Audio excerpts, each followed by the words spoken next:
Hello everyone. Yes, thank you so much for joining me again today.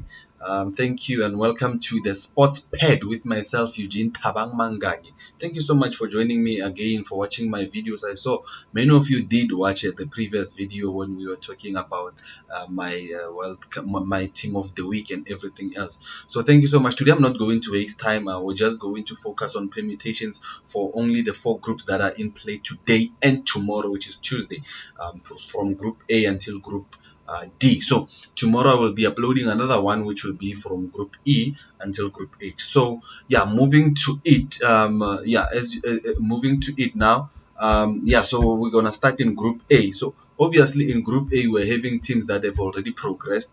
So there's not many permutations than who's playing for what.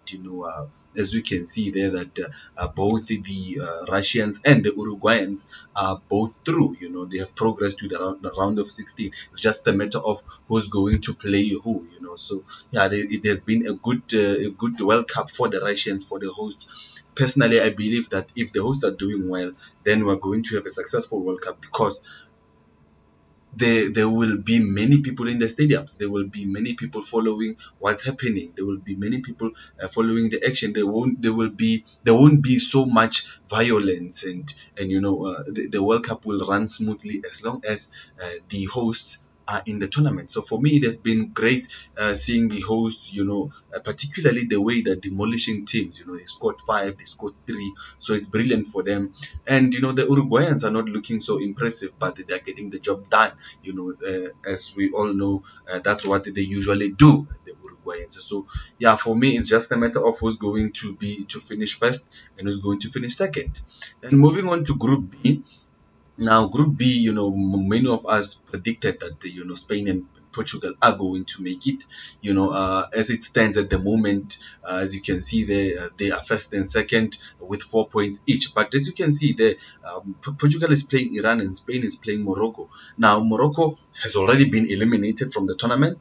Now they might maybe play with some more freedom, more than they would have.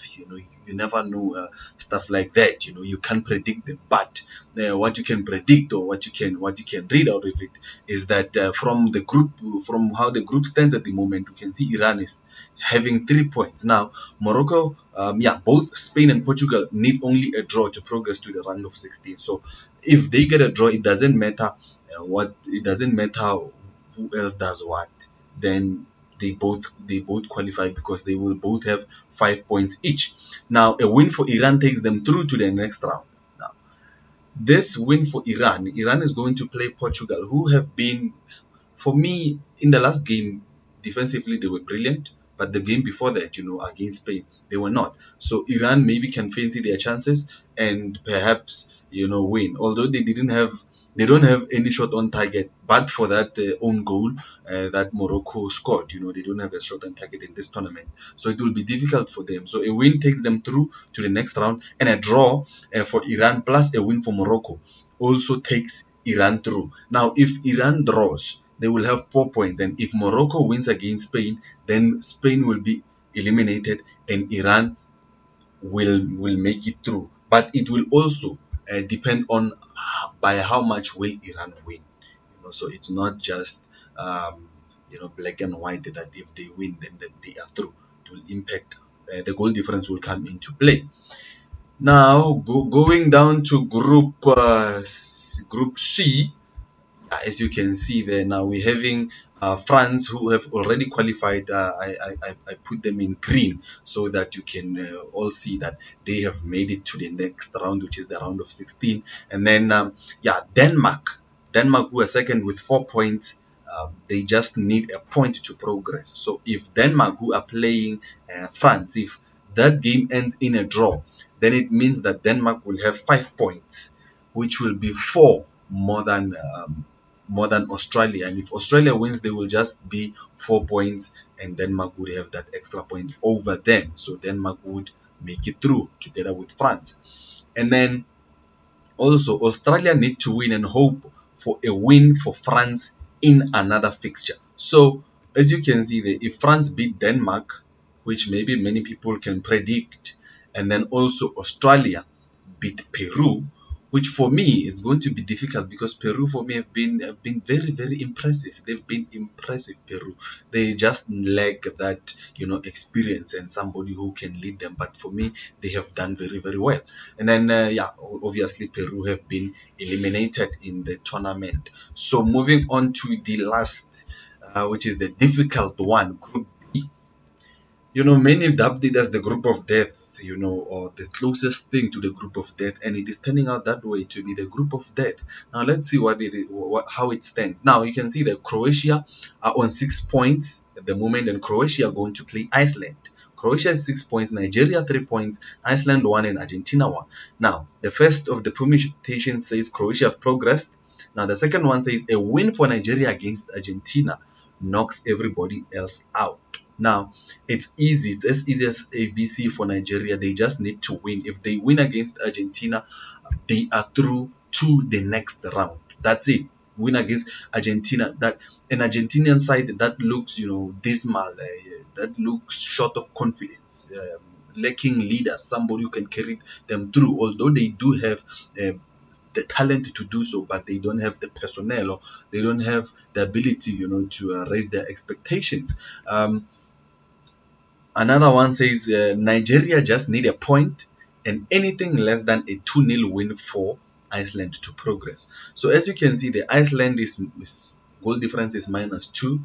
So if they get anything less than that -2, or if they win 1-0 Iceland against Croatia, then and Nigeria will draw, then they will both be on 4 points, but Nigeria will go through because of a superior goal difference. So that's why I put it there as anything less than a 2-0 win.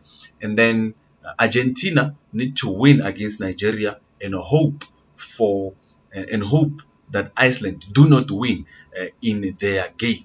So yeah, Nigeria did them a favor. They must just win. We know that it is perhaps unlikely that Iceland will beat Croatia.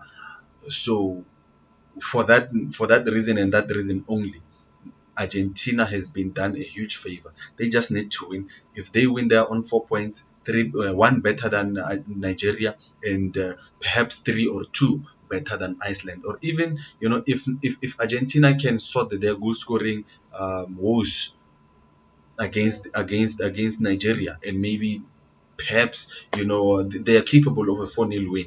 If they can get that, they will go to the next round with a boost of confidence as well. They didn't have themselves, conceding that goal late on, to I think it was Ivan Rakitic.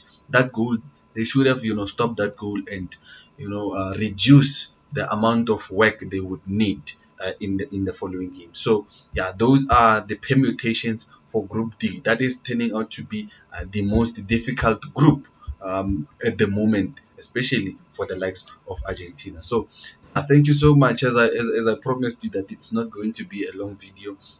Let's continue, enjoying the games today. As we saw, today's fixtures will be Group A and Group B. Group A is starting at 4 p.m. and Group B will be kicking off at 8 p.m. So yeah, let's just enjoy, and don't forget that all the games, the Group A games, are playing simultaneously, so they're playing at the same time. 4 p.m. all of them, and then 8 p.m. for Group B, all of them. So yeah, let's just watch and enjoy the game. So as you can see, those are my contacts. You are free to contact me at any time. And then yeah, let's just look out for the video that will be coming up not tomorrow, and also my team of the week. The video tomorrow will have my team of the week for the past round, which is the second games in the groups. So yeah, thank you so much for joining me. Have a great day.